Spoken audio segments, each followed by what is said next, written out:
الحمد للہ وکفا وسلام علی عبادہ الذین اصطفیٰ اما بعد۔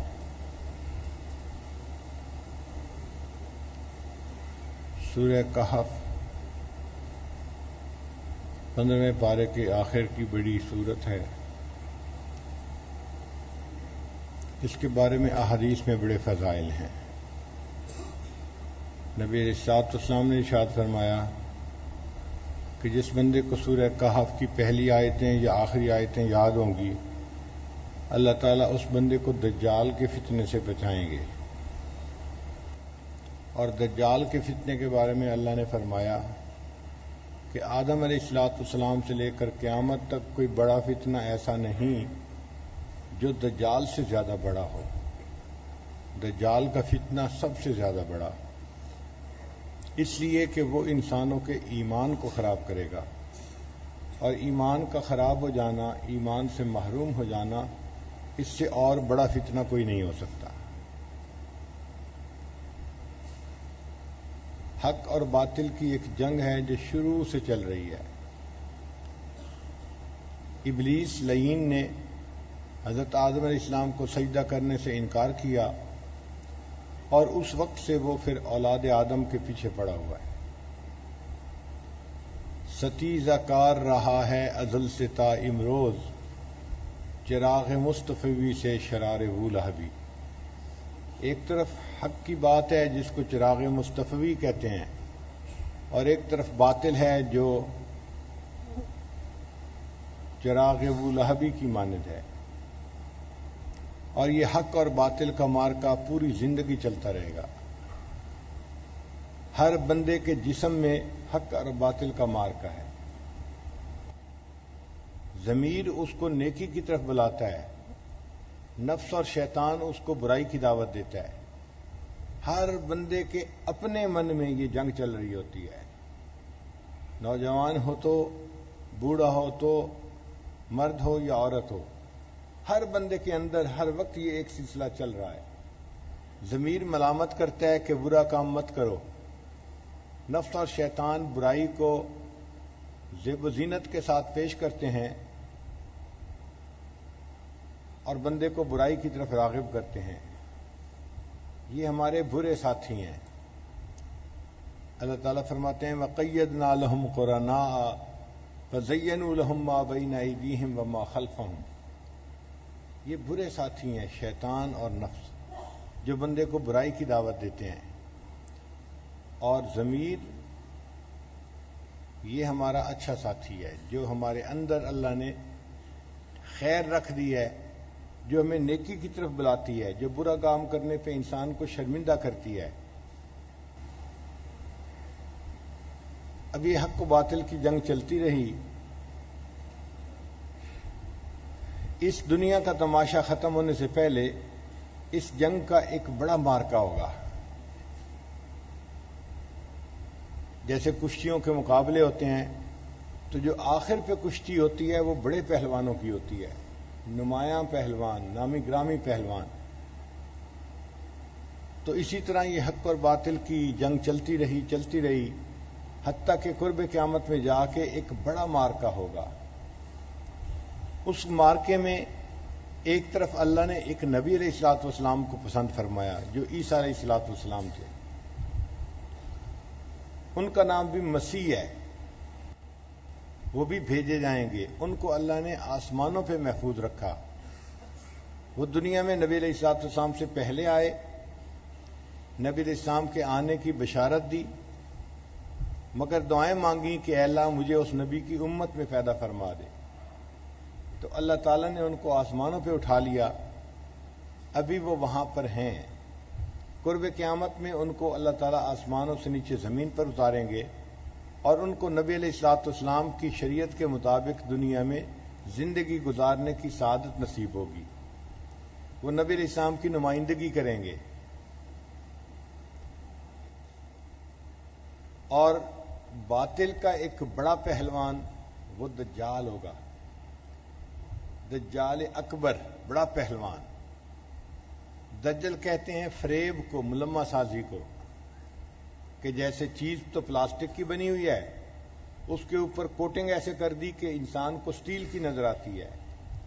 آج کل بہت ساری کچن میں لگنے والی چیزیں ایسی ہیں، واش روم میں لگنے والی چیزیں ایسی ہیں، ٹونٹیاں، پائپ اور چیزیں دیکھنے میں سٹیل کی نظر آتی ہیں، اندر سے وہ پلاسٹک کی ہوتی ہیں۔ تو اس کو ملمہ سازی کہتے ہیں، یہ دجل کہلاتا ہے عربی میں۔ تو دجال یہی کارنامہ، سیاہ کارنامہ دکھائے گا کہ چیز کی حقیقت کچھ ہوگی، دکھائے گا کچھ اور۔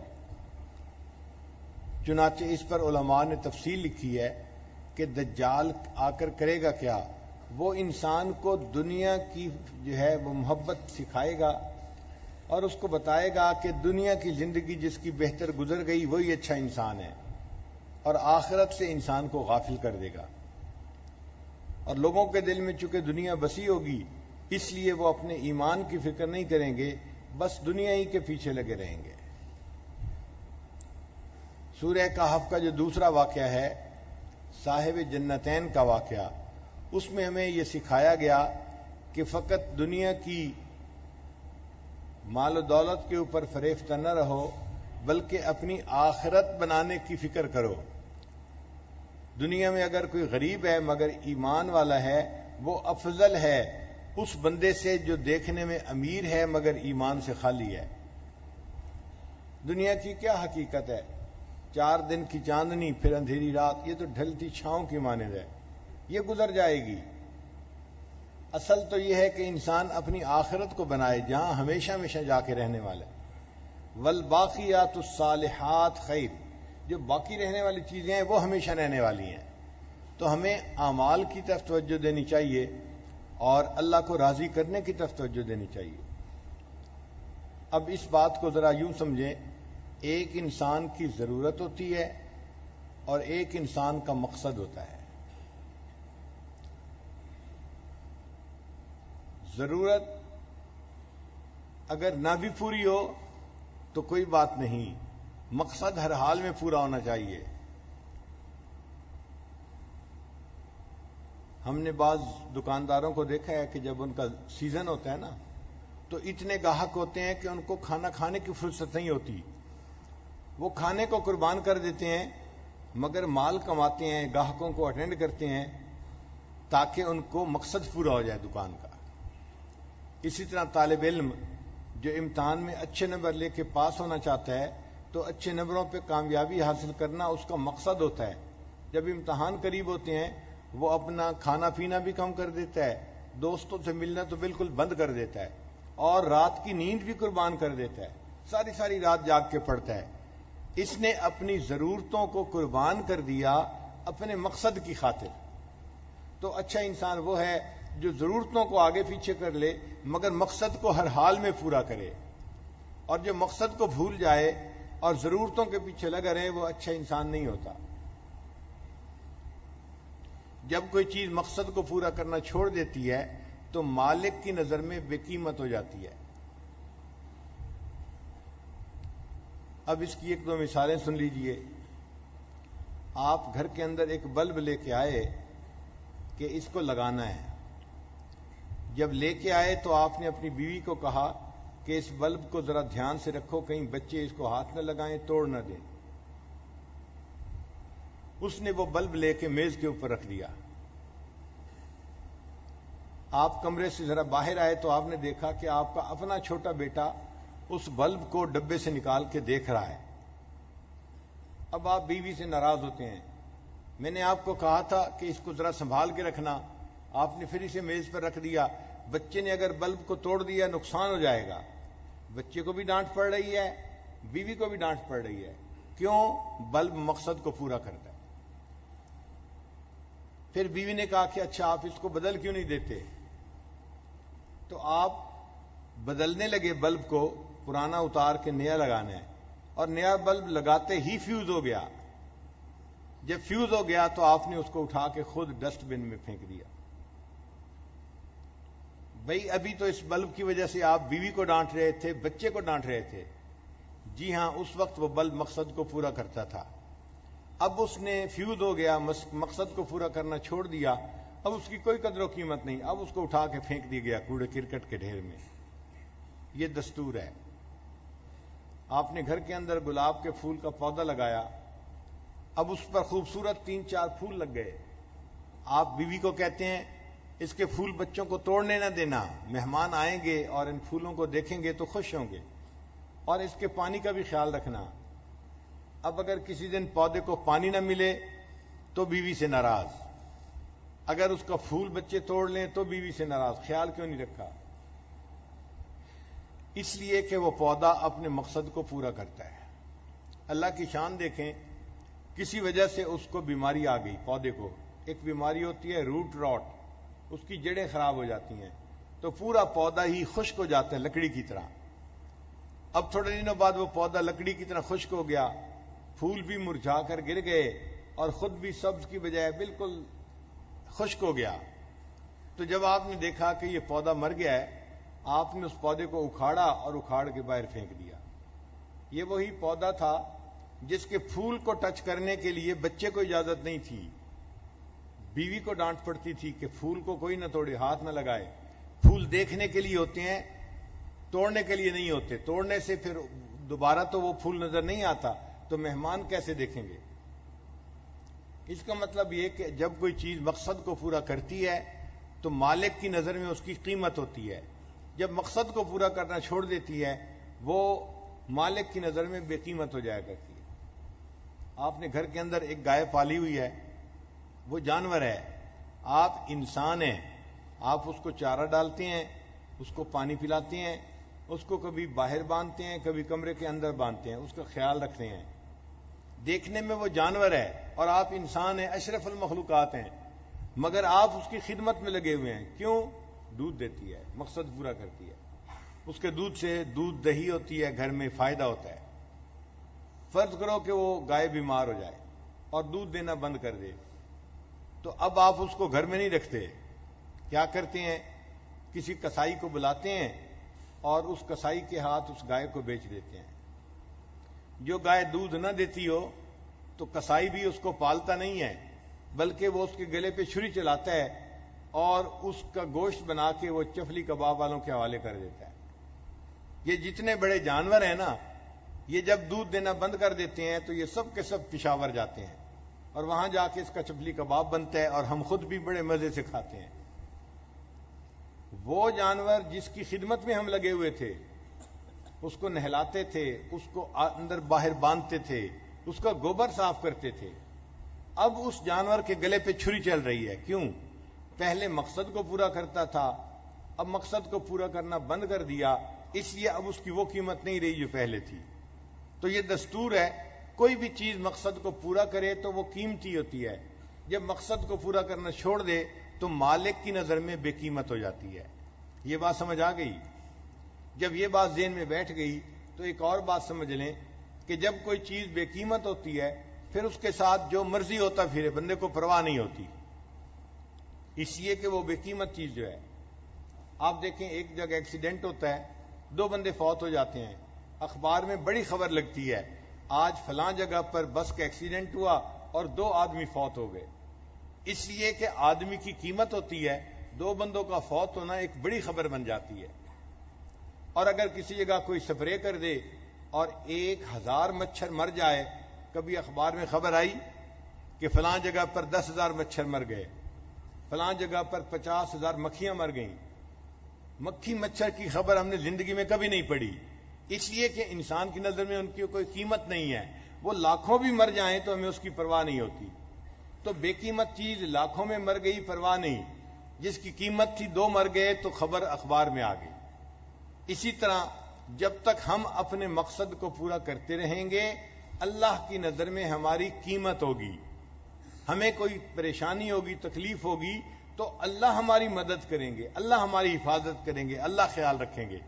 اور جب ہم مقصد کو پورا کرنا چھوڑ دیں گے تو ہم اللہ کی نظر میں بے قیمت ہو جائیں گے، پھر ہمارے ساتھ جو مرضی ہوتا رہے، اللہ کو اس کی کوئی پرواہ نہیں ہوگی.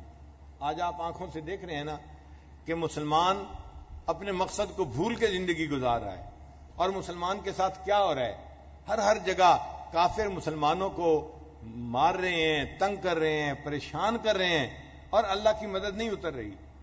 اس لیے کہ ہم نے بھی مقصد زندگی کو بھلایا ہوا ہے نا. اگر ہم مقصد زندگی کو پورا کرتے اللہ ہماری مدد کے لیے فرشتوں کو آسمان سے اتار دیتے. صحابہ کرام مقصد زندگی کو پورا کرتے تھے, 313 تھے اور ان کے مقابلے میں 1000 کافر تھے, اور ان سب کے پاس اسلحہ تھا اور مسلمان خالی ہاتھ تھے. اللہ نے فرشتوں کو بھیج دیا اور اپنی مدد سے اللہ نے ایمان والوں کو کامیاب کروا دیا. فضائے بدر پیدا کر فرشتے تیری نصرت کو اتر سکتے ہیں گردوں سے قطار اندر قطار. اب بھی فرشتے ہماری مدد کو آ سکتے ہیں اگر ہم اپنے مقصد زندگی کو پورے کرنے والے بن جائیں. اب ہماری زندگی کا مقصد کیا ہے؟ اللہ تعالیٰ کو راضی کرنا, آخرت کی تیاری کرنا, یہ مقصد زندگی ہے. اور ہماری ضرورت کیا ہے؟ کھانا پینا, پہننا, شادی بیاہ کرنا, اولاد ہونا, دنیا کی زندگی آرام سہولت سے گزر جانا, یہ ہماری ضرورت ہے. اگر آپ غور کریں, آج ہم نے ضرورت کو مقصد کا درجہ دے دیا ہے اور مقصد کو ہم نے ذہن سے ہی نکال دیا ہے. ہر نوجوان بس یہ چاہتا ہے کہ مجھے ایسی جاب مل جائے جس میں مجھے اچھا گھر بھی مل جائے, گاڑی بھی مل جائے, اور میری اچھی جگہ شادی بھی ہو جائے, اور میری زندگی سہولت کے ساتھ گزرے. اسی کے لیے لگا ہوا ہے, اور اس میں حلال اور حرام کا پھر خیال نہیں رکھتا. حتیٰ کہ اگر ایکسائز کے محکمے میں اگر کسی کو کلرک کی جگہ مل جائے نا, تو ماں باپ کو لوگ مبارک دے رہے ہوتے ہیں. بھئی کلرک کی تو بہت چھوٹی سی پوسٹ ہوتی ہے, اس پر کیا مبارکباد دے رہے ہیں؟ مگر وہ جانتے ہیں کہ یہ ایکسائز ڈپارٹمنٹ کا کلرک ہے, یہ اتنا پیسہ بنائے گا کہ دوسری جگہوں کے بڑے بڑے آفیسر بھی نہیں بنا سکتے. ہم نے اپنے قریبی تعلق والوں میں چھوٹے بچے تھے, ایک گھر میں گئے والدین کے ساتھ ان کو مبارکباد دینے کے لیے. کیوں؟ ان کے بچے کی کلرک کی جو ہے وہ نوکری لگ گئی تھی. اور پھر جب بڑے ہوئے تو پھر ہمیں پتہ چلا کہ واقعی کلرک بادشاہ کیا کچھ کمال دکھا سکتا ہے. ہمارے شہر میں ایک کلرک تھا ڈی سی او آفس میں, ہم اس وقت 5ویں 6ٹھی جماعت میں پڑھتے تھے. اس کی باتیں گھر میں بڑے بھائی کرتے تھے اور ہم سنتے تھے, تو ہمیں یاد ہیں. وہ کلرک ایسا تھا کہ 8 مہینے اس کو اپنی تنخواہ لینی یاد نہیں ہوتی تھی. وہ تنخواہ ہی نہیں وصول کرتا تھا, اس لیے کہ ضرورت ہی نہیں تھی. ایک موقع پہ ڈپٹی کمشنر نے اس کو نکال دیا. اس نے ڈپٹی کمشنر کو کہا, جناب آپ مجھے نوکری پہ بحال کر دیں, پورے ڈپارٹمنٹ کے لوگوں کی تنخواہ میں دیا کروں گا. بھئی آپ کہاں سے دیں گے؟ کہنے لگا جی وہ میری مرضی, جہاں سے دوں, میں پورے ڈپارٹمنٹ کی تنخواہ میں دوں گا. حکومت تو آج کل غریب ہے, تنخواہ نہیں دے رہی, 1 مہینہ 2 مہینہ لیٹ ہو جاتی ہے. آپ مجھے نوکری پہ بحال کر دیں, پورے محکمے کی تنخواہ میں اپنے آپ پاس سے دیا کروں گا. وہ کرتا کیا تھا, آنے والے لوگ جو زمینوں کا انتقال کرواتے ہیں, یہ کام ہوتے ہیں, تو ان سے پیسے وصول کرتا تھا, اور لوگ اپنی مجبوریوں میں اس کو پیسے دیتے تھے, کام کرواتے تھے. اس کے 2 گھر تھے, 2 بیویاں تھیں, اور اس کے پاس 2 گاڑیاں تھیں, اور اس نے اپنے بچوں کو بہترین سکول میں داخل کروایا ہوا تھا. تنخواہ اس کی تھی 12,000 روپیہ اس زمانے میں, اور اس کے ایک بچے کی فیس تھی 25,000 روپیہ, اور اس کو اپنی تنخواہ دفتر سے لینا یاد ہی نہیں ہوتا تھا. لاکھوں وہ بٹورتا تھا اور کماتا تھا, اور سب لوگ کہتے تھے جی کہ کیا عجیب اس کی نوکری ہے. حرام کی کمائی کو سب بڑے حسرت سے دیکھتے تھے. گھروں میں ماں باپ اس کی مثالیں دیتے تھے, دیکھو فلاں نوجوان نے کیسے اپنی زندگی بنائی, گھر بنائے, شادی کی, گاڑی ہے, سارا کچھ ہے, اس نے اپنی زندگی کو کیسے بنایا, تم بھی خوب بنانا. تو ضرورت پورے کرنے میں حلال اور حرام کا فرق ختم کر دیتا ہے بندہ, اور ضرورت زندگی انسان کے لیے مقصد زندگی بن جاتی ہے. اور جو مقصد زندگی ہوتا ہے وہ ذہن سے ہی نکل جاتا ہے, بھول جاتا ہے, یاد ہی نہیں ہوتا کہ مقصد زندگی کیا ہے. یہ آج کے دور کا ایک اور بڑا فتنہ ہے. مادیت کے اس دور میں یہی بڑا فتنہ ہے. اسی لیے قومیں نعرہ لگاتی ہیں تو روٹی کپڑا اور مکان کا, کہ ہمیں روٹی کپڑا چاہیے, مکان چاہیے. بھئی آپ کو ایمان بھی چاہیے, وہ یاد ہی نہیں ہوتا, ایمان کا تذکرہ ہی نہیں ہوتا کہیں. ایمان بھی چاہیے یا نہیں چاہیے, بس روٹی کپڑا مکان. اور اچھا حاکم وہ سمجھا جاتا ہے جو قوم کے لوگوں کو روٹی کپڑا اور مکان پہنچا دے، پرووائڈ کر دے. تو مطلب یہ کہ ضرورتیں مقصد بن جاتی ہیں، اور جو مقصد ہوتا ہے وہ ذہنوں سے ہی نکل جاتا ہے، بھول جاتا ہے انسان مقصد کو. آج ہماری زندگی کا مقصد بنا ہوا ہے اچھی طرح زندگی گزارنا، سہولت کی زندگی گزارنا. بھائی یہ ضرورت ہے، یہ مقصد زندگی نہیں ہے. یہیں پہ ہم غلطی کھا رہے ہیں. صحابہ کرام کی جو تربیت کی تھی نبی علیہ الصلوۃ والسلام نے، تو ان کو سمجھایا تھا کہ دنیا کی ضرورتوں میں اونچ نیچ ہو سکتی ہے، اپنے مقصد کو نہ بھولنا. لہذا صحابہ کرام خشک روٹی کھا کے گزارا کر لیتے تھے، پیوند لگا کے کپڑے پہن لیتے تھے، مگر مقصد کو نہیں بھولتے تھے. ایک ایک چیز میں اپنی آخرت کا خیال رکھتے تھے. حضرت عمر رضی اللہ عنہ اپنے دور خلافت میں رات کے وقت چراغ جلا کر کوئی کام کر رہے ہیں. حضرت علی رضی اللہ عنہ ملنے کے لیے آئے.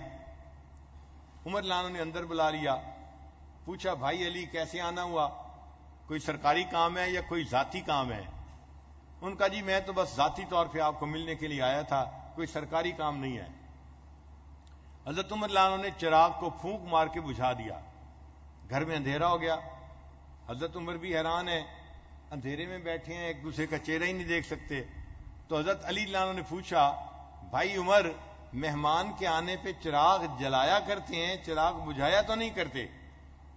تو عمر رضی اللہ عنہ نے جواب دیا علی بھائی آپ نے ٹھیک کہا کہ مہمان کے آنے پہ چراغ جلاتے ہیں، بجھاتے نہیں ہیں، مگر میں نے اس لیے بجھا دیا کہ مجھے اور آپ کو یہ زیب نہیں دیتا ہم ذاتی گفتگو کرتے رہیں اور بیت المال کے پیسے کا تیل جلتا رہے. اتنا آخرت کا خیال تھا کہ چھوٹی چھوٹی چیزوں میں بھی اسی طرح دھیان رہتا تھا کہ آخرت خراب نہیں ہونی چاہیے. تو چراغ بجھا دیا کہ بیت المال کے پیسے کا تیل فضول نہیں جلنا چاہیے. ہم اگر ذاتی گفتگو کر رہے ہیں تو اس میں بیت المال کے پیسے کا تیل استعمال نہیں کر سکتے.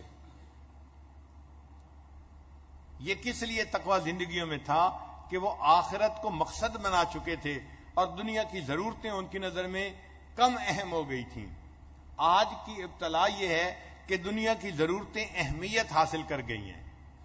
جتنا روٹی کو آج اہمیت حاصل ہے، انسان کی پوری تاریخ میں کبھی روٹی کو اتنی اہمیت حاصل نہیں تھی. اور آج ہم خوب پیٹ بھر کے کھاتے ہیں اور اس کے باوجود اللہ تعالیٰ کی ناشکریاں کرتے ہیں. حق تو یہ تھا جس کا کھائیے اس کے گیت گائیے، جس کا کھائیے اس کے گیت گائیے. کھاتے اللہ کا دیا ہوئے ہیں اور شکوے بھی اسی کے کرتے ہیں. آج بتائیں بھوکا رہنے کی بیماریاں زیادہ ہیں یا پیٹ بھر کر کھانے کی بیماریاں زیادہ ہیں؟ یہ جو ہائی کولیسٹرول ہے یہ زیادہ مرغن غذائیں کھانے کی وجہ سے ہوتا ہے. بلڈ پریشر ہے زیادہ نمکین چیزیں کھانے سے ہوتا ہے. ڈائبٹیز ہے زیادہ میٹھی چیزیں کھانے سے ہوتا ہے. تو آج کل کی بیماریاں کیا ہیں؟ زیادہ کھانے کی وجہ سے بیماریاں ہیں.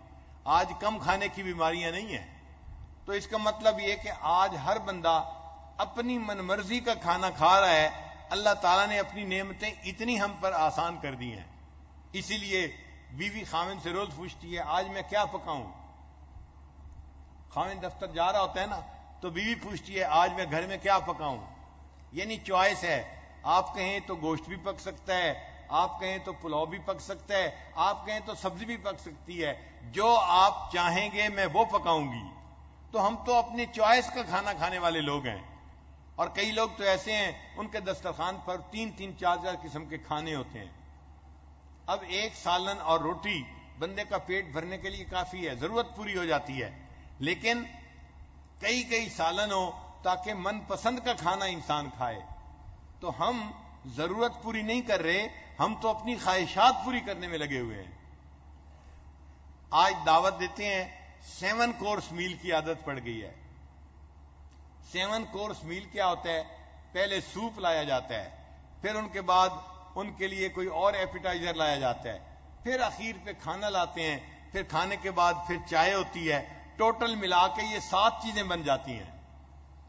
تو 7 کورس میل کے کھانے آج ہم کھاتے ہیں اور اس کو ہم نے اپنی ضرورت سمجھ لیا ہے. بھئی ضرورت تو پیٹ بھرنا تھا، پیٹ تو خشک روٹی سے بھی بھر جاتا ہے، دیکھنا یہ تھا حلال ہے یا حرام ہے، وہ تو ذہن سے ہی نکل گیا. حرام حلال ذہن میں ہی نہیں ہوتا، بس ہم نے اچھا کھانا کھانا ہے، پیسہ ہمیں جہاں سے مل جائے. یہی وبال ہے اور یہی آج کے دور کا فتنہ ہے کہ انسان ضرورت کو مقصد بنا چکا اور اپنے مقصد کو اس نے بھلا دیا ہے. اور ہمیں ہر وقت ذہن میں یہ بات رہتی ہے بس ہم خوش رہیں، پریشانی کوئی نہیں ہونی چاہیے. بھئی دنیا کی زندگی میں تو پریشانی ہوگی. ایک بندہ اگر دریا میں چھلانگ لگائے گا تو اس کا جسم گیلا ہوگا یا نہیں ہوگا؟ بتائیں بھائی.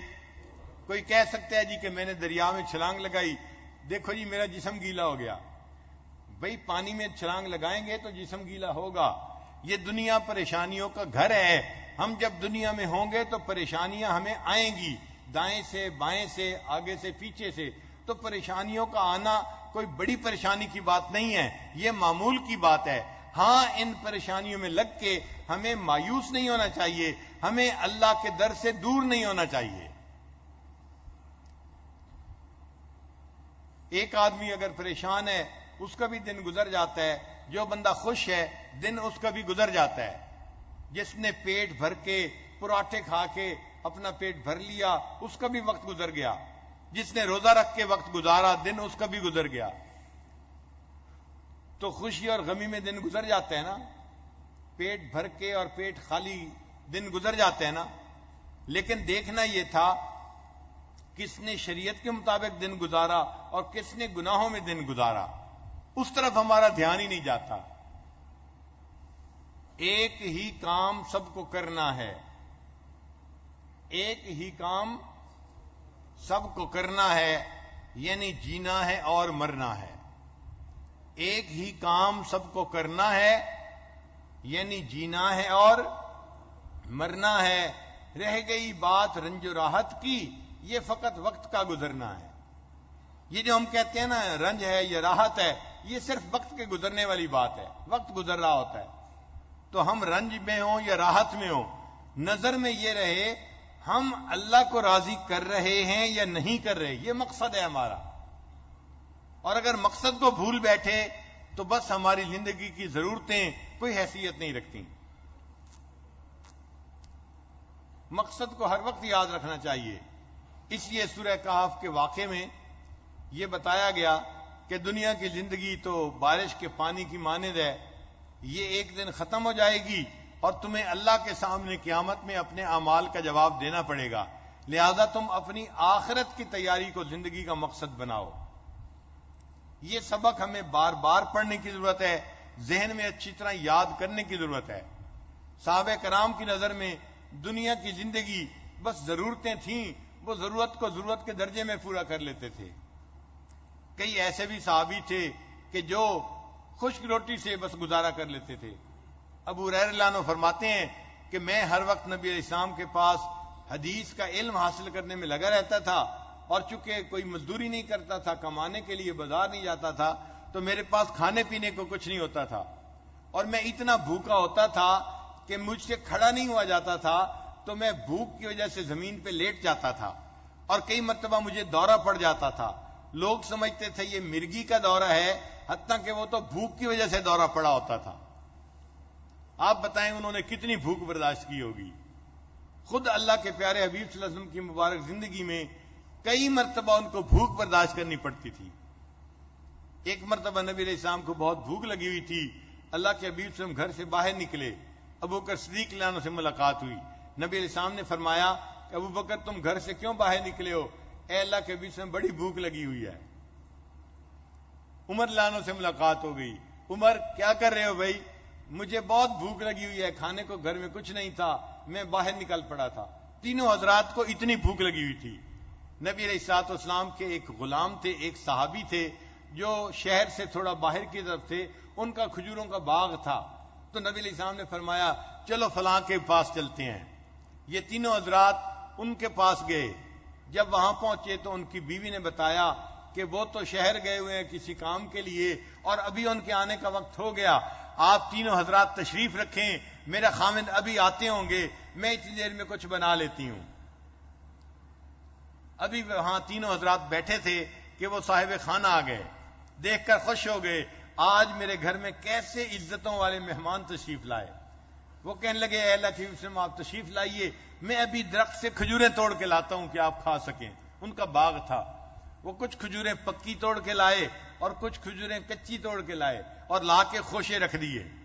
تو نبی علیہ الصلوۃ والسلام نے ان کو کھایا اور جو بھوک تھی وہ کچھ کم ہو گئی۔ اتنے میں اس صحابی نے ایک بکرے کو ذبح کیا تاکہ مہمانوں کے لیے گوشت بھونا جائے، تیار کیا جائے۔ ان کی بیوی نے سالن بنا دیا اور وہ صحابی بھنا ہوا گوشت نبی علیہ السلام کے سامنے لے کے آئے، اس نے لا کے رکھ دیا۔ جب نبی علیہ السلام کھانے لگے تو آپ صلی اللہ علیہ وسلم نے اس صحابی کو کہا کہ میں گوشت تو کھا رہا ہوں، مجھے نہیں پتا میری بیٹی فاطمہ الزہرا رضی اللہ تعالی عنہا اس کو کچھ کھانے کو ملا ہے یا نہیں ملا، تو آپ ایسا کریں کچھ گوشت ان کے پاس میری طرف سے ہدیہ اور تحفے کے لیے لے کے جائیں۔ تو نبی علیہ السلام نے اپنی بیٹی کو کچھ بھنا ہوا گوشت ہدیے کے طور پہ بھیجا تھا۔ اتنا بھی کھانے کو گھروں میں نہیں ہوتا تھا، بھوکے ہوتے تھے کئی وقت کے، اور کئی مرتبہ نبی علیہ السلام بھوکا ہوتے تھے اور سیدہ فاطمہ الزہرا رضی اللہ عنہا وہ نبی علیہ السلام کو آ کے ہدیہ تحفہ پیش کرتی تھی۔ حدیث پاک میں ہے سیدہ فاطمہ الزہرا رضی اللہ عنہا نے ایک دن 4 روٹیاں بنائیں، ایک روٹی اپنے لیے، ایک روٹی حضرت علی رضی اللہ عنہ کے لیے، ایک روٹی حضرت حسن کے لیے اور ایک حضرت حسین رضی اللہ عنہ کے لیے۔ جب 4 روٹیاں بنائیں تو تینوں مردوں نے 3 روٹیاں کھا لیں۔ سیدہ فاطمہ الزہرا رضی اللہ عنہا جب روٹی کھانے لگی ان کے ذہن میں خیال آیا پتہ نہیں ابا حضور نے کچھ کھایا ہے یا نہیں کھایا۔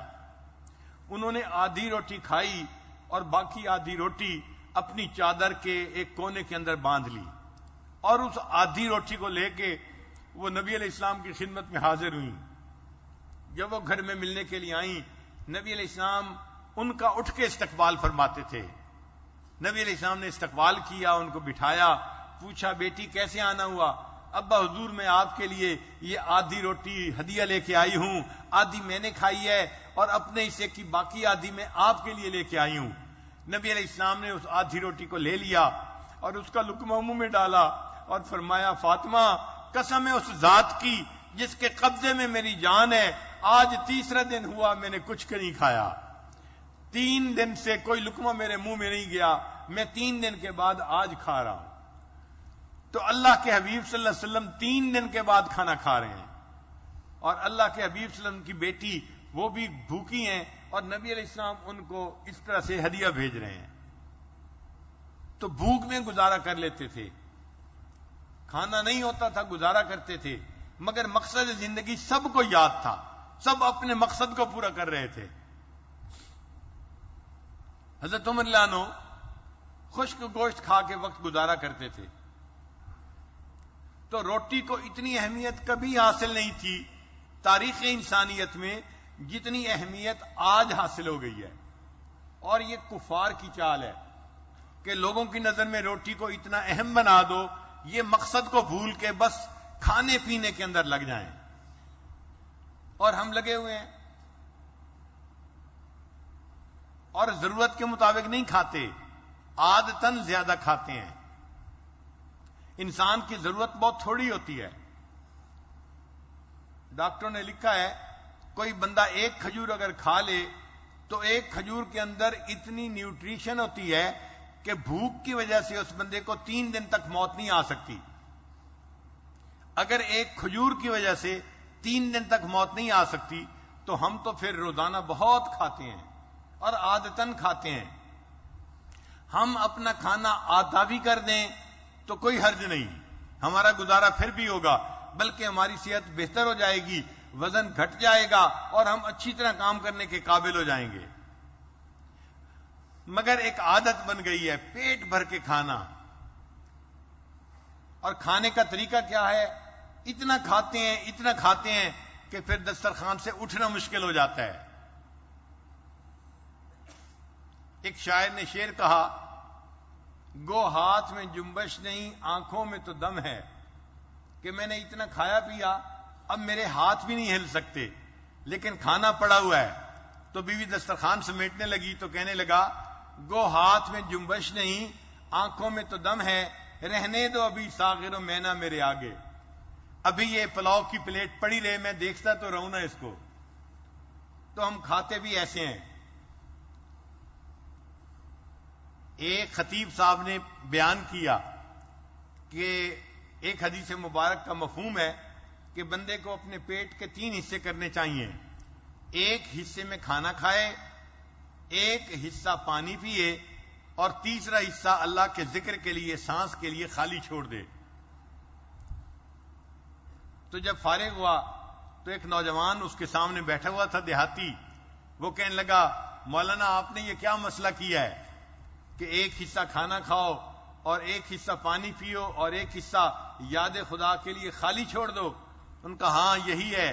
اس نے کہا مولانا ہم تو سیدھے سادے اصول پہ کھانا کھاتے ہیں۔ اس نے کہا تمہارا سیدھا سادہ اصول کیا ہے کہ مولانا جتنی پیٹ میں جگہ ہوتی ہے اتنا تو ہم روٹی کھا لیتے ہیں، اور جو پانی ہوتا ہے وہ جو درمیان میں تھوڑی تھوڑے سوراخ درزیں ہوتی ہیں ان میں سے اندر چلا جاتا ہے، رہ گئی بات سانس کی، مرضی ہے آئے مرضی آئے نہ آئے۔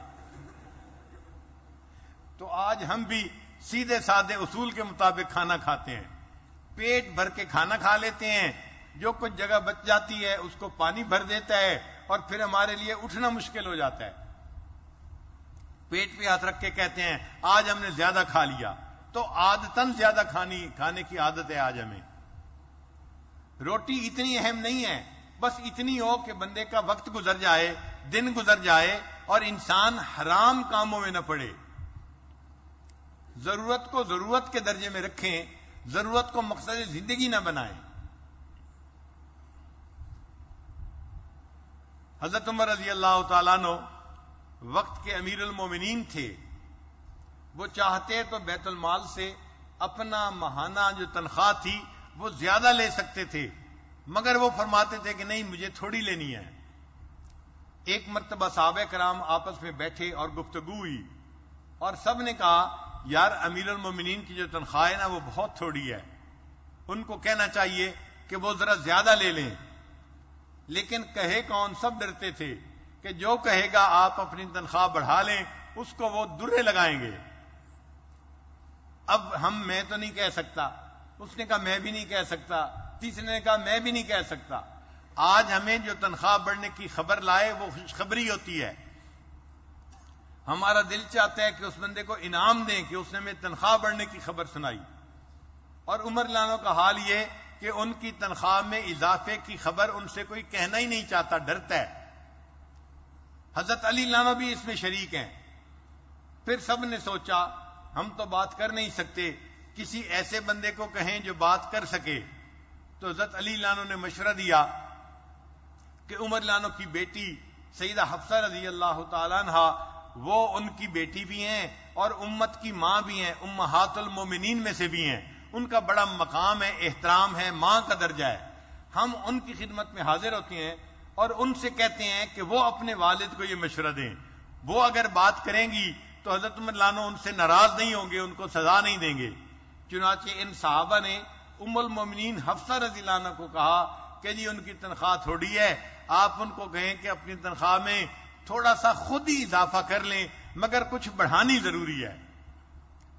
ایک موقع پہ ام المومنین حفصہ رضی اللہ عنہ نے اپنے والد سے کہا ابا جان صحابہ کرام کا یہ مشورہ ہے، آپ اپنا بیت المال سے جو روزینہ ہے وہ بڑھا کیوں نہیں لیتے؟ حضرت عمر نے کوشچن پوچھا بتا تجھے یہ بات کی کس نے؟ انہوں نے کہا جی میں نام نہیں بتاؤں گی ان لوگوں سے، وہ بہت آپ سے ڈرتے ہیں۔ کہنے لگے ہاں اگر تم مجھے نام بتاتی میں اتنے درے لگاتا کہ ان لوگوں کو تکلیف پہنچتی۔ وہ ہوتے کون ہیں مجھے مشورہ دینے والے کہ میں تنخواہ اپنی بڑھا لوں؟ پھر عمر لانو نے کوشچن پوچھا کہ حفصہ تم نے نبی علیہ السلام کے ساتھ زندگی گزاری ہے، ان کی بیوی رہی ہو، بتاؤ نبی علیہ السلام کی زندگی کیسے تھی؟ ان کا نبی علیہ السلام کی زندگی بہت سادہ تھی، بس پیوند لگا کپڑا پہن لیتے تھے، ایک جوڑا تھا گیرو رنگ کا، وہ ذرا نیا اور اچھا تھا، تو نبی علیہ السلام اس کو اس دن پہنتے تھے جب کوئی باہر سے وفد آیا کرتا تھا، اس دن پہنا کرتے تھے، ورنہ تو عام پیوند والا لباس پہن لیا کرتے تھے، اور کپڑا ہوتا تھا اسی کو دھوتے تھے، جب وہ پھٹ نہیں جاتا تھا تب تک اس کو بدلتے نہیں تھے۔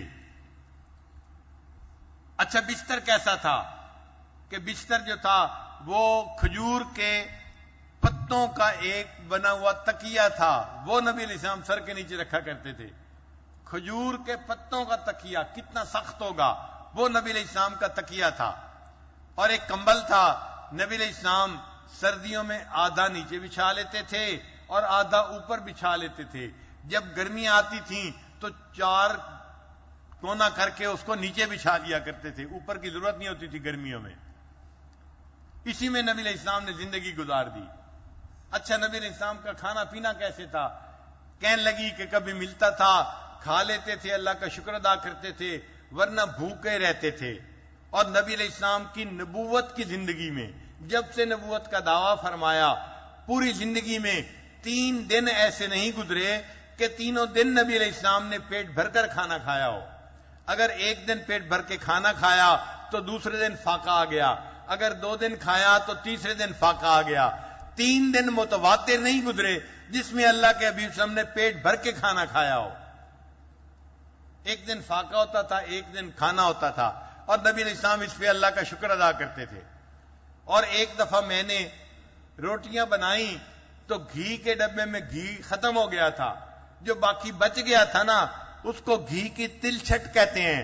میں نے اس گھی کی تلچھٹ کو اس روٹی کے اوپر لگا دیا اور اس کو چپڑ دیا تو وہ پراٹھا بن گیا۔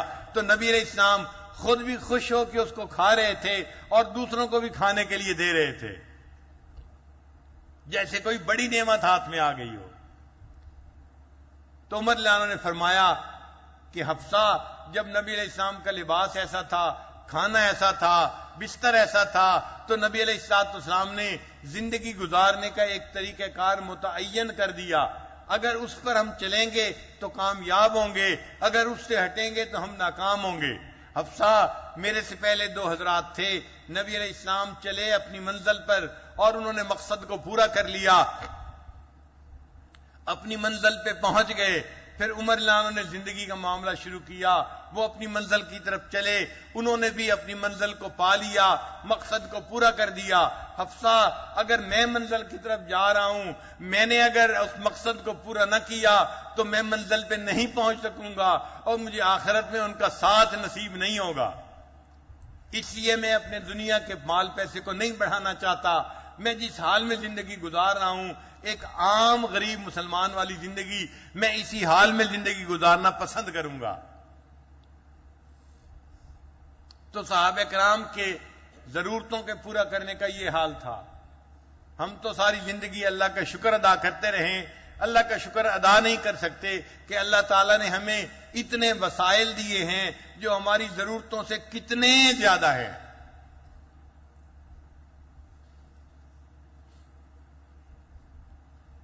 بنی اسرائیل کے بارے میں قرآن مجید کی ایک آیت ہے، اللہ فرماتے ہیں وَجَعَلَكُمْ أَنْبِيَاءَ وَجَعَلَكُمْ مُلُوكًا، کہ اللہ تعالیٰ نے تم میں سے انبیاء بنائے اور بادشاہ بنائے۔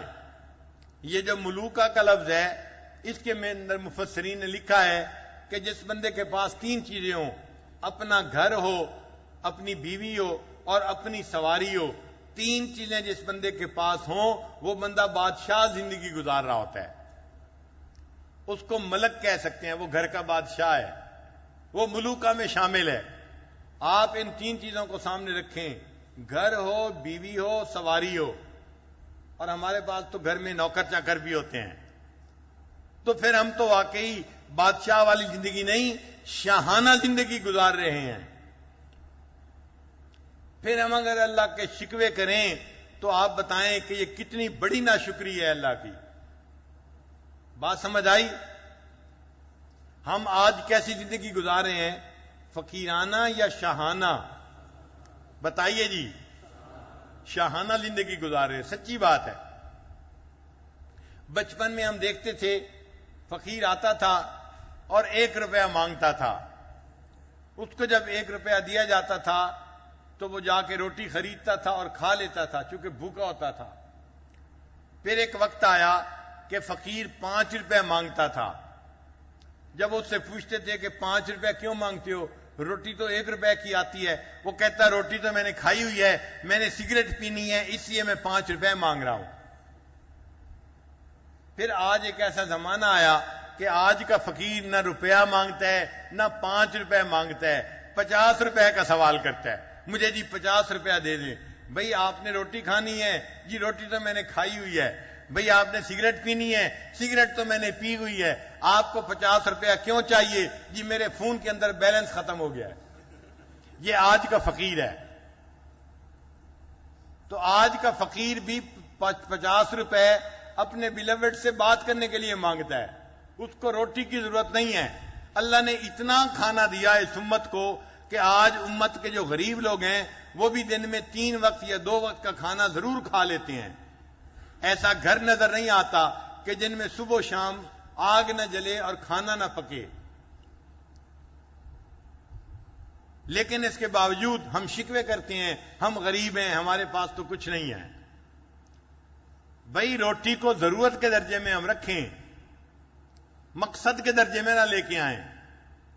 مقصد کو بھول جانا اور ضرورت کو مقصد بنا لینا یہ بہت بڑا دھوکہ ہے، یہ دجل ہے، یہ فریب ہے، اور ہم اس فریب کے اندر آج مبتلا ہو چکے ہیں۔ یہ بات بھی ذہن میں رکھیے کہ میں نوجوانوں کو یہ نہیں کہہ رہا وہ کام چور بن جائیں اور کام نہ کریں اور بھوکے زندگی گزاریں، نہیں، ہمیں محنت کرنی ہے، جاب کریں، بزنس کریں، کھیتی باڑی کریں، جو کام ہے محنت کرنا ہے، اس لیے کہ رزق کے حلال کے لیے کوشش کرنا فرض کے بعد فرض ہے انسان کے اوپر۔ اس فریضے کو پورا کرنے کے لیے محنت کرنی ہے، مگر محنت کرتے ہوئے حلال حرام کا خیال رکھنا ہے۔ جو حلال ملے گا اسی پر قناعت کر لینی ہے، اور جو حرام ہوگا اس کو ہم نے انکار کر دینا ہے۔ اگر حلال حرام کی تمیز آ گئی ہماری زندگی کا مقصد پورا ہو جائے گا، اور اگر یہ تمیز ختم ہو گئی ہم اپنی زندگی میں ناکام ہو جائیں گے۔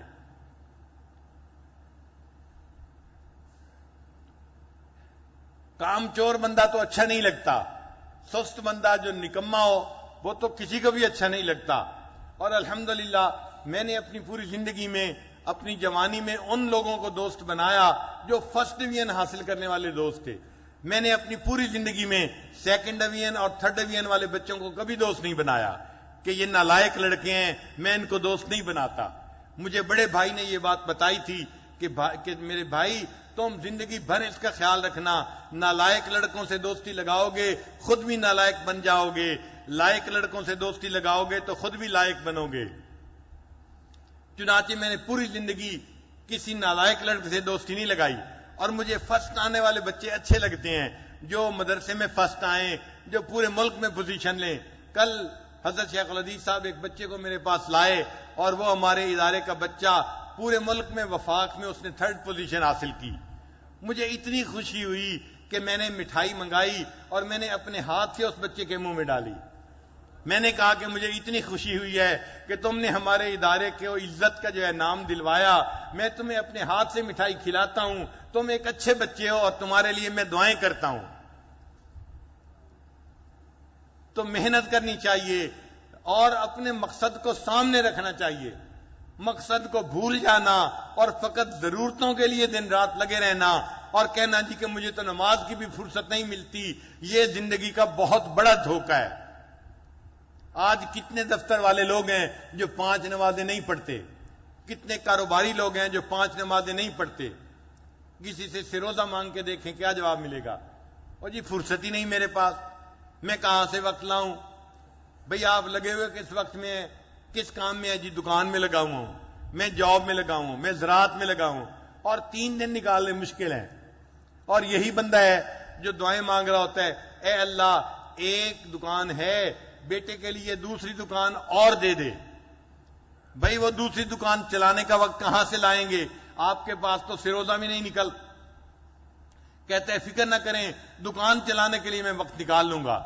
بھئی جیسے آپ دکان چلانے کے لیے وقت نکال سکتے ہیں تو سروزہ کے لیے بھی وقت نکال سکتے ہیں، دین سیکھنے کے لیے بھی وقت نکال سکتے ہیں، ایمان تازہ کرنے کے لیے بھی وقت نکال سکتے ہیں، معمولات کے لیے بھی آپ وقت نکال سکتے ہیں۔ تو یہ بہانے ہوتے ہیں۔ انسان دنیا میں لگا ہوتا ہے اور وہ سمجھتا ہے کہ مجھے تو آخرت کی تیاری کے لیے فرصت ہی نہیں ہے۔ یہ صرف پرائیورٹی کی بات ہوتی ہے، جس چیز کو پرائیورٹی ہوتی ہے اس کے لیے وقت نکل آتا ہے۔ 15 منٹ کسی سے فون پہ بات کرنا یہ کوئی مسئلہ نہیں ہوتا. جب کوئی کال کرے ہم 15 منٹ بات کر لیتے ہیں. 15 منٹ مراقبہ کرنا مسئلہ بن جاتا ہے، اس لیے کہ پرائیورٹی دل میں نہیں ہوتی. تو آج ہم اپنی پرائیورٹیز کو فکس کریں، ضرورت کو ضرورت کے درجے میں لائیں اور مقصد کو مقصد کے درجے میں لائیں. اگر ہم نے ایسا کر لیا تو ہم دجال کے فتنے سے بچ جائیں گے اور سورہ کہف کی تعلیمات سے ہم اس سبق کو حاصل کر لیں گے. یہ بات اچھی طرح ذہن نشین ہو گئی. اب ایک آخری واقعہ سنا کے میں بات کو مکمل کرتا ہوں کہ صحابہ کرام کے ذہن میں مقصد کی کیا اہمیت تھی اور ان کی زندگیوں میں ضرورت کی کیا اہمیت تھی. ایک واقعہ ہے جو میں نے حضرت مولانا ظفر احمد قاسمی دامت برکاتہم سے سنا، خود کتاب میں نہیں پڑھا، لیکن چونکہ انہوں نے سنایا تو یقیناً واقعہ بالکل مستند واقعہ ہوگا. الفاظ کا فرق ہو سکتا ہے لیکن مفہوم وہی ہوگا جو انہوں نے سنایا تھا. چونکہ میں اپنے الفاظ میں واقعہ سناؤں گا، روایت بالمعنی ہوگی، الفاظ مجھے یاد نہیں ہیں، کافی پہلے کا سنا ہوا واقعہ ہے. مدینہ طیبہ کے ایک نوجوان تھے، وہ ایمان لے آئے، نبی علیہ السلام کی خدمت میں حاضر ہوتے تھے، اور جو بندہ ایمان کو قبول کرتا تھا تو نبی علیہ السلام کو اس سے بہت خوشی ہوتی تھی. اس نوجوان کا کھجوروں کا ایک باغ تھا. اس نے ایک دن کوشش کی کہ میں باغ کے گرد 4 دیواری بنا دوں تاکہ باہر کے جانور خواہ مخواہ میرے باغ کے اندر داخل نہ ہوں، وہ درختوں کو نقصان دیتے ہیں. جب اس نے 4 دیواری بنانی شروع کی تو 3 طرف تو بالکل جگہ تھی اور دیوار آرام سے بن جاتی تھی. جو چوتھی طرف تھی اس طرف جو درخت تھے وہ قریب قریب لگے ہوئے تھے، اور اس کے درختوں کے ساتھ چند درخت ایک بوڑھے صحابی کے تھے، اور درخت سیدھی نہیں بنتی تھی، دیوار سیدھی نہیں بنتی تھی، وہاں پہ آ کے دیوار کو ٹیڑھا کرنا پڑتا تھا. وہ نوجوان صحابی نبی علیہ السلام کی خدمت میں حاضر ہوئے، اے اللہ کے حبیب صلی اللہ علیہ وسلم، میں 4 دیواری مکمل کرنا چاہتا ہوں، چوتھی طرف جو ہے وہ مجھے اپنی دیوار کو ٹیڑھا کرنا پڑ رہا ہے کہ چند درخت ایک دوسرے جو ہے پڑوسی صحابی کے آ جاتے ہیں، اگر وہ درخت مجھے بیچ دے تو میں اپنی دیوار کو سیدھا کر لوں گا، مگر میں نے ان سے بات کی ہے، وہ بوڑھے میاں کہتے ہیں میں کوئی درخت نہیں بیچنا چاہتا، تو میں آپ کی خدمت میں آیا ہوں، آپ میری ہیلپ کریں اور ان سے مجھے درخت خرید کر دے دیں. نبی علیہ الصلوۃ والسلام نے اس بوڑھے صحابی کو مسجد نبی میں بلوا لیا. جب وہ آئے تو نبی علیہ السلام نے انہیں کہا کہ آپ یہ درخت ان کو بیچ دیں. انہوں نے پوچھا اے اللہ کے حبیب صلی اللہ علیہ وسلم، یہ آپ کا حکم ہے یا آپ کا مشورہ ہے؟ کیونکہ وہ سمجھتے تھے اگر تو حکم ہے تو پھر تو سر تسلیم خم کرنا پڑے گا، اور اگر مشورہ ہے پھر انکار کی گنجائش ہے. نبی علیہ السلام نے فرمایا کہ یہ میرا مشورہ ہے. اے اللہ کے حبیب صلی اللہ علیہ وسلم، بس میں جہاں رہتا ہوں نا بڑھاپا آ گیا ہے، میرا دل چاہتا ہے کوئی مجھے وہاں سے ہٹائے نہیں، اور ان کھجوروں کا پھل مجھے لذت دیتا ہے، پسند ہے، میں ان کو کھانا پسند کرتا ہوں، میں ان کو بیچنا پسند نہیں کرتا. بس جو ہے اب مجھے کوئی نہ چھیڑے، مجھے اپنی زندگی یاد الہی میں گزارنے لگے. میں نے اس خریدنے والے کو انکار کر دیا. اے اللہ کے حبیب صاحب، میں نہیں بیچنا چاہتا. جب انہوں نے یہ کہہ دیا تو نبی علیہ الصلوۃ والسلام نے فرمایا اچھا اگر وہ جو چند درخت ہیں، 2-3 درخت تھے یا 4-5 درخت تھے، اگر وہ تم ان کو دے دو گے نا تو میں ان کے بدلے تمہیں اتنے درخت جنت میں اور ملنے کی بشارت دیتا ہوں، تمہیں جنت میں اتنے درخت اللہ اور عطا فرمائیں گے. جب نبی علیہ السلام نے یہ فرمایا تو وہ صحابی کہنے لگے اے اللہ کے حبیب صلی اللہ علیہ وسلم، میں جنت میں تو جاؤں گا نا؟ نبی علیہ السلام نے فرمایا ہاں جنت میں تو آپ جائیں گے، لیکن ان درختوں کے دینے پر آپ کو اور درخت جنت میں مل جائیں گے. اس نے کہا اے اللہ کے حبیب لا باس فی، اس میں کوئی حرج نہیں، مجھے مزید درخت جنت میں نہ ملیں، میں یہیں زندگی گزارتا ہوں، مجھے چھیڑے کوئی نہ، لا حاجت لی، مجھے مزید درختوں کی کوئی ضرورت نہیں ہے. بوڑھے بندے کی طبیعت ایسی ہوتی ہے، وہ جہاں پڑا ہوا ہو نا، آپ کہیں کہ آپ کے سر کے نیچے تکیہ نہیں، وہ کہتے ہیں مجھے نہ چھیڑو. جی آپ کے نیچے ہم چادر بچھا دیتے ہیں، کہتے ہیں مجھے تنگ نہ کرو.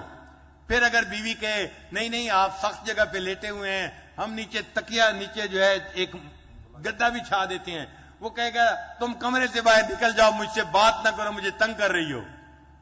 تو طبیعت بوڑھے کی ایسی ہوتی ہے، وہ انٹرپشن پسند نہیں کرتا۔ تو وہ بوڑھے صحابی بھی جواب دے کے چلے گئے کہ مجھے مزید درختوں کی ضرورت نہیں، میں یہ درخت نہیں بیچنا چاہتا، اٹھ کے چلے گئے۔ ایک اور صحابی تھے، وہ یہ گفتگو سن رہے تھے، وہ نبی علیہ الصلوۃ والسلام کے پاس حاضر ہوئے۔ اے اللہ کے حبیب صلی اللہ علیہ وسلم، آپ نے ان کے چند درختوں کے بدلے جنت کے چند درخت ملنے کی جو بشارت دی، یہ بشارت اس بوڑھے کے لیے ہے یا ہر بندے کے لیے ہے؟ اگر میں وہ خرید کے دے دوں تو کیا مجھے یہ بشارت مل سکتی ہے؟ نبی علیہ السلام نے فرمایا ہاں، یہ بشارت ہر کسی کے لیے ہے۔ اب وہ صحابی وہاں سے نکلے اور اس بوڑھے کے پاس گئے، جا کے اس کے درخت دیکھے۔ اس بوڑھے کے جو 4 درخت تھے یا 5، وہ ایک خاص قسم کی کھجور تھی، اور اس کھجور کے 1000 درختوں کا باغ اس صحابی کے پاس تھا۔ یہ قباء میں رہتے تھے۔ یہ اس کے پاس گئے اور اس کو جا کے انہوں نے سلام کیا اور اس سے اس کا حال پوچھا کہ تم کیسے ہو کیسے ہو۔ یہ حال چال پوچھنے کے بعد اس کے پاس بیٹھ گئے اور بات چیت کرنی شروع کر دی۔ یہ نفسیات جانتے تھے، سمجھتے تھے کہ بوڑھے کو یہ پھل پسند ہے، یہ ورائٹی پسند ہے۔ انہوں نے اسی ورائٹی کی باتیں کرنی شروع کر دی۔ تو بوڑھے کے چہرے پہ تو خوشی آ گئی کہ میری پسندیدہ ورائٹی کی کوئی باتیں کر رہا ہے۔ تو بوڑھے نے اس سے باتیں کرنی شروع کر دی۔ جب بندے کی طبیعت کھل جاتی ہے نا، تو پھر وہ دوسری بات سننے کے لیے بھی آمادہ ہو جاتا ہے۔ جب بوڑھے نے خوب باتیں کرنی شروع کر دیں، اس دوران اس صحابی نے کہا ایک میرے ساتھ سودا کرنا ہے۔ انہوں نے کہا کون سا؟ کہنے لگے کہ میرے پاس 1000 درختوں کا باغ ہے قباء کے اندر۔ بوڑھا کہنے لگا ہاں میں نے بھی سنا ہے کہ کسی کا باغ ہے اس ورائٹی کا 1000 درختوں کا۔ اس نے کہا اس کا مالک میں ہوں، میں آپ سے سودا کرنا چاہتا ہوں۔ انہوں نے کہا کیا؟ کہنے لگے 1000 درختوں کا باغ آپ لے لیجئے اور یہ 4 کھجوروں کے درخت مجھے اس کے بدلے دے دیجئے۔ وہ بوڑھا تیار ہو گیا۔ انہوں نے کہا ٹھیک ہے، آپ یہاں سے جائیں اور 1000 کھجوروں کا باغ آپ لے لیں اور یہ 4 کھجوریں آج میری ہو گئی، ڈیل ڈن ہو گئی۔ اس نے کہا جی بالکل ٹھیک ہو گئی۔ یہ صحابی مسجد نبی میں آئے، اے اللہ کے حبیب صلی اللہ علیہ وسلم، آپ نے جن درختوں کو لینے کا فرمایا تھا میں نے وہ درخت لے لیے ہیں، اب وہ میری ملکیت ہے، میں آپ کی خدمت میں ان کو ہدیہ پیش کرتا ہوں۔ جب نبی علیہ السلام کو وہ درخت مل گئے، آپ نے اس نوجوان کو بلایا اور اس کو کہا کہ بھی اپنی 4 دیواری سیدھی کر لو، وہ درخت مل گئے ہیں۔ وہ نوجوان بھی خوش ہو گیا، اللہ کے حبیب صلی اللہ علیہ وسلم بھی خوش ہو گئے۔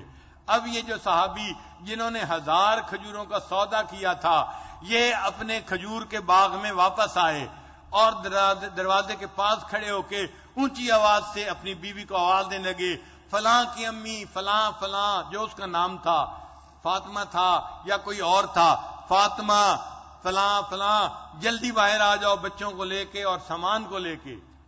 تو بیوی نے جواب دیا خیر تو ہے، آپ نے مجھے اس طرح تو باہر کھڑے ہو کے کبھی نہیں بلایا جیسے آج بلا رہے ہو۔ وہ صحابی کہنے لگے اس لیے کہ میں نے اس باغ کو بیچ دیا ہے اور میں اس باغ میں خود داخل بھی نہیں ہونا چاہتا، اتنا بھی فائدہ نہیں اٹھانا چاہتا، میں باغ کے باہر ہی تمہیں بلا رہا ہوں، آپ باغ سے باہر نکل آؤ۔ وہ کہنے لگی کیوں نکل آؤں؟ کہنے لگے میں نے سودا کر لیا ہے۔ کہنے لگی کون سا سودا؟ کہنے لگی میں نے 1000 درختوں کا باغ بیچ دیا ہے اور اس کے بدلے جنت میں مجھے 4 کھجوروں کی بشارت مل گئی ہے۔ وہ بیوی کہنے لگی اللہ تمہارا بھلا کرے، تم نے زندگی میں کبھی اتنا اچھا سودا نہیں کیا جتنا تم اچھا سودا کر کے یہ میرے پاس آئے ہو۔ یہ وہ ایمان تھا جو نبی علیہ السلام نے صحابہ کا بنایا تھا۔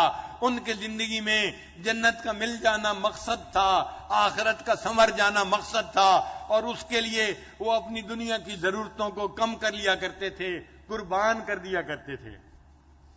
تو ہمیں بھی چاہیے کہ ہم سورہ کہف کے سبق کو سیکھیں اور آج اپنے ذہن میں یہ بٹھائیں، جو نوکری پیشہ لوگ ہیں وہ عہد کریں آج کے بعد ہم صحیح وقت پر ڈیوٹی دیں گے اور رشوت کا پیسہ بالکل قبول نہیں کریں گے۔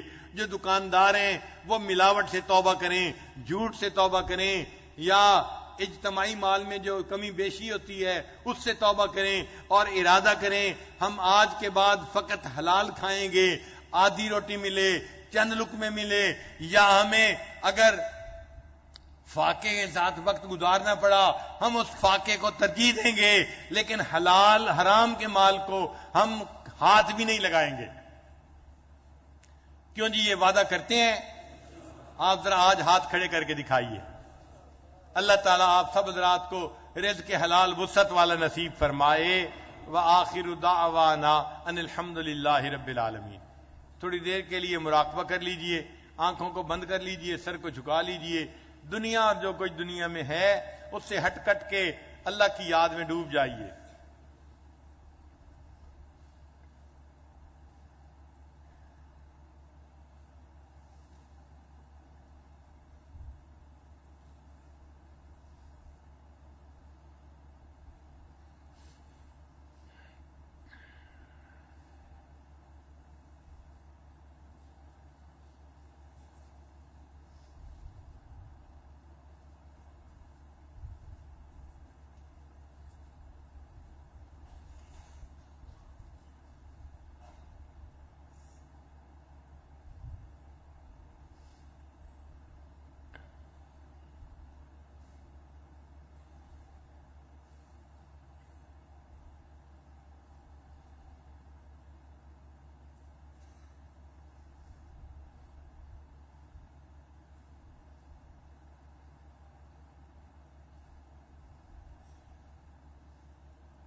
لا الہ الا اللہ محمد رسول اللہ۔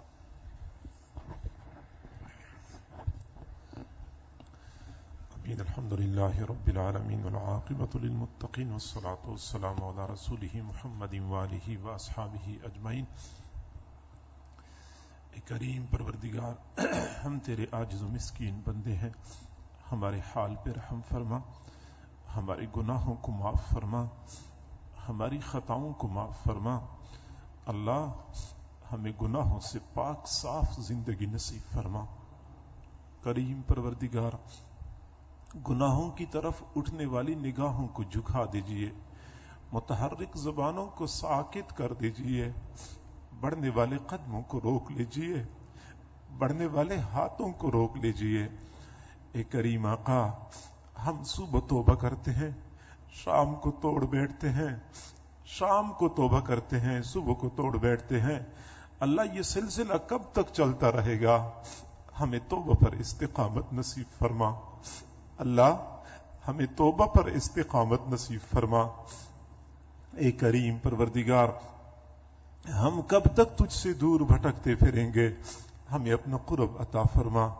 اللہ عرصہ گزر گیا تجھے منانے کے لیے، تجھے پانے کے لیے ہم کوششیں کر رہے ہیں، لیکن اللہ ہم ایک قدم آگے بڑھاتے ہیں، شیطان ہمیں 2 قدم پیچھے دھکیلتا ہے۔ اللہ شیطان ظالم نے ہمیں تھکا دیا ہے۔ دنیا میں ہم نے دیکھا ہے بچہ چلتے چلتے تھک جاتا ہے تو آخر میں ابو سے کہتا ہے کہ ابو میں تھک چکا ہوں، مجھ سے مزید نہیں چلا جاتا۔ اللہ ہم بھی مزید تھک چکے ہیں، اللہ اپنی مدد شامل حال فرما، نفس اور شیطان کے مکر و فریب سے محفوظ فرما۔ کریم پروردگار، دنیا میں جتنے لوگ نیک بنے ہیں، کوئی خود تو نیک نہ بن سکا، تو نے سب کو نیک بنایا ہے۔ اللہ ہمیں بھی نیک بنا دیجئے، ہمیں بھی نیک بنا دیجئے۔ اللہ دنیا داری کے زمانے میں بندہ اتنا ہی کر سکتا ہے کہ اپنے گھر کو چھوڑ کے، گھر کی سہولیات کو چھوڑ کے نیکوں کی صحبت اختیار کر لیتا ہے۔ اللہ ہم سے تو اتنا ہی ہو سکتا ہے، آگے اللہ نیک بنانا تو تیرا کام ہے، ہمیں محروم نہ لوٹا، اللہ ہمیں محروم نہ لوٹا۔ اللہ نیکوں کی صحبت میں رہنے کے باوجود بھی اگر ہم نیک نہ بن سکے، اللہ ہم کب نیک بنیں گے؟ کب ہماری زندگی میں تبدیلی آئے گی؟ کب ہماری زندگی کا رخ بدلے گا؟ اللہ اے کریم اللہ، اے رحیم اللہ، اے حنان و منان پروردگار، ہم تجھے منانے کے لیے، تجھے راضی کرنے کے لیے یہاں پہ جمع ہو چکے ہیں۔ اللہ ہم سے راضی ہو جا، ہم سے راضی ہو جا۔ اے کریم پروردگار، ناراضگی ختم فرما دیجئے۔ اے اللہ، گناہ کر کر کے ہمارے دل پتھر بن چکے ہیں، ہم اپنے سینوں میں دل نہیں پتھر اٹھائے پھر رہے ہیں۔ اللہ ہمارے پتھر دلوں کو نرما دیجئے، زنگ آلود دلوں کو چمکا دیجئے، ٹھنڈے دلوں کو اپنی محبت کی حرارت سے گرما دیجئے۔ اللہ اپنی محبت کا ایک قطرہ ہمارے دلوں میں بھی ڈال دیجئے۔ اللہ ہمیں اپنا دیوانہ بنا دیجئے، جسم کے بال بال، ہڈی ہڈی، ریشے ریشے سے اپنا ذکر جاری فرما۔ کریم پروردگار، اپنی محبت، اپنی معرفت نصیب فرما۔ اے کریم آقا، دنیا میں نیک لوگ گناہوں کی قبولیت کے لیے نیک اعمال کا واسطہ دیتے ہیں۔ اللہ ہمیں تو اپنی جھولیوں میں گناہوں کے سوا کچھ بھی نظر نہیں آ رہا۔ اللہ ویسی ہی ہمارے گناہ، ہماری توبہ کو قبول کر لیجئے، ہماری دعاؤں کو پورا کر لیجئے۔ کریم پروردگار، جتنے بھی حضرات موجود ہیں یا دور بیٹھے لوگ دعاؤں پر آمین کہہ رہے ہیں، اللہ سب پر ایک مرتبہ محبت کی نظر ڈال دیجئے۔ اللہ تیرا کچھ بھی کم نہیں ہوگا، ہمارا کام بن جائے گا۔ ہماری بگڑی بنا دیجئے اللہ، ہماری بگڑی بنا دیجئے، رحمت کی ایک نظر ڈال دیجئے اللہ، ہمیں اپنا بنا لیجئے۔ وہ رحمت کی نظر جو تو نے بشر حافی پر ڈالی تھی، وہ دنیا کے شراب خانے میں شراب کے نشے میں مست تھے، تیری رحمت کی نظر پڑ گئی، تو نے ان کو اپنا دیوانہ بنا دیا۔ وہ فضیل ابن عیاض جو کہ ڈاکوؤں کے سردار تھے، تیری محبت کی نظر پڑ گئی، تو نے ان کو ولیوں کا سردار بنا دیا۔ وہ جنید بغدادی جو مادی دنیا کے پہلوان تھے، تیری محبت کی نظر پڑ گئی، تو نے ان کو روحانیت کا پہلوان بنا دیا۔ اے کریم آقا تیری محبت کی نظر حضرت عمر پہ پڑ گئی. اللہ وہ تیرے محبوب کے قتل کے ارادے سے گھر سے نکلے تھے. اللہ وہ تو ہدایت کے طلبگار بھی نہیں تھے. تیری محبت کی نظر پڑ گئی, تو نے ان کو مراد مصطفیٰ بنا دیا, فاروق اعظم بنا دیا. اللہ ہم پر بھی ایسی محبت کی نظر ڈال دیجئے. اللہ اپنا بنا لیجئے, اپنا بنا لیجئے. اللہ تیرے بنا بھی کیا جینا, تیرے تعلق کے بغیر بھی زندگی کوئی زندگی ہوتی ہے. اللہ اپنا تعلق نصیب فرما. کریم پروردگار مزید تو ہماری پر طرز کھا لیجئے. اللہ وہ زبان ہم کہاں سے لائیں جس سے مانگی ہوئی دعائیں تو قبول کر لے. اللہ وہ انداز ہم کہاں سے سیکھ لیں جس پر تجھے ترس آ جائے. اللہ ہمیں نہیں مانگنا آتا, نئی طریقہ آتا, اسی طریقے سے مانگ رہے ہیں. اللہ عطا فرما دیجئے. کریمہ کا رحمتوں کے دروازے کھول دیجئے, خالی جھولیاں بھر دیجئے, اٹھے ہوئے ہاتھوں کی لاج رکھ لیجئے. کریمہ کا ہمیں اچھی طرح پتا ہے اس بڑے در سے اگر ہم خالی ہاتھ چلے گئے ہمیں کہیں سے بھی کچھ نہیں ملے گا. ٹھوکروں کے سوا ہمیں کچھ نہیں ملے گا, دھکوں کے سوا ہمیں کچھ نہیں ملے گا. اپنے در سے خالی ہاتھ نہ لوٹا میرے اللہ. اے کریم اللہ, اے رحیم اللہ, اے حنان منان پروردگار, ہم گناہگار سیاکار سہی. مجمع میں کتنے ایسے حضرات موجود ہیں کلمہ پڑھتے پڑھتے اپنے بال سفید کر چکے ہیں. تیرے محبوب نے فرمایا ہے اللہ تعالیٰ کو سفید بالوں سے حیا آتی ہے. اللہ ہم تجھے سفید بالوں کا واسطہ دیتے ہیں. اللہ ہمارے حال پہ رحم فرما دیجئے. اللہ کتنے ایسے حضرات موجود ہیں جن کی زندگیاں قال اللہ اور قال الرسول میں گزر رہی ہے. اللہ یہ علماء طلبات تو وہ لوگ ہیں جن کے لیے سمندروں میں مچھلیاں بھی مغفرت کی دعائیں کرتی ہیں, جنگلوں میں چرند پرند بھی مغفرت کی دعائیں کرتے ہیں. اللہ یہ پرندے تو معصوم ہوتے ہیں, سوراخوں میں چینٹیاں بھی مغفرت کی دعائیں کرتی ہیں, چینٹیاں تو معصوم ہوتی ہیں. اللہ ہم ان معصوم مخلوق کی معصوم دعاؤں کا واسطہ دیتے ہیں. ہمارے حال پہ رحم فرما دیجئے. کریم پروردگار کوئی تجھ سے دنیا مانگتا ہوگا, کوئی تجھ سے کوٹھیاں مانگتا ہوگا. اللہ ہم تیری رضا کے طلبگار ہیں, تو ہم سے راضی ہو جا, تو ہم سے راضی ہو جا.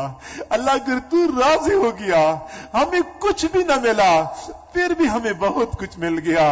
اللہ اگر تو ناراض رہا ہمیں بہت کچھ مل جائے پھر بھی کچھ نہ ملا. رضا نصیب فرما دیجئے, رضا نصیب فرما دیجئے. کریم پروردگار ہمارا پڑھنا پڑھانا, دین کی کوششیں کرنا, اللہ یہ سب کچھ کس کام کا اگر تو ہم سے راضی نہ ہوا. رضا نصیب فرما دیجئے. تمام حضرات کی تمام نیک تمناؤں کو پورا فرما, سب کی پریشانیوں کو ختم فرما. اللہ ہمارے اہل و عیال, ہمارے پورے معاشرے, پورے ملک بلکہ پوری ملت اسلامیہ کے حال پہ رحم فرما, خیر کے فیصلے نازل فرما. ہماری ان دعاؤں کو اپنی رحمت سے قبول و منظور فرما. وصلی اللہ تعالی علی خیر خلقہ محمد وآلہ واصحابہ اجمعین برحمتک یا ارحم الراحمین.